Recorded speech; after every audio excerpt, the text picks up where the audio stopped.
শাহরুখ খান, আমির খান আর সালমান খান নিয়েহি নিজেরা কি মুকেশ আম্বানি বাবা শুরু করছস? ছবি বানাইতে যে এই বাড়ি বেচা লাগছে, অগরে আনতে গেলে তোর চৈদ্দ পুরুষের কারো জায়গা থাকবো না, লগে বিসিও বেচা লাগবো। বাজেট কম, সস্তায় একটা নায়ক ব্যবস্থা কর। আমি ক্যামেরাম্যান, মেকআপ আর্টিস্ট আর বাদ বাকি সবকিছুর ব্যবস্থা করতেছি। সস্তায় অ্যাক্টর গুলারে নিয়ে আইছি। সবাই রে অ্যাক্টিং করানোর আগে আমি একবার অডিশন নিয়ে দেখবো। আরে আপনি কাকা না? হ বাতিজে। আরে কাকা, আপনার তো আমি চিনি, আপনি কঠিন অ্যাক্টিং করেন। আপনার অডিশন দেওয়া লাগবে না, আপনি পাস। ঠিক আছে বাতিজে, কিন্তু আমার একটা শর্ত আছে, আমি রাত্রিবেলা শুটিং করতে পারবো না। কেন কাকা? রাইতে বেলা শুট করলে কি সমস্যা?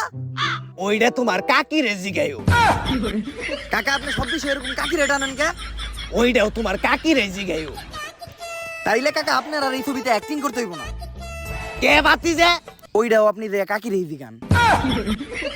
এই সমস্ত আজে বাজে সস্তা ছবির অ্যাক্টিং আমারে দেইব না। এর চেয়ে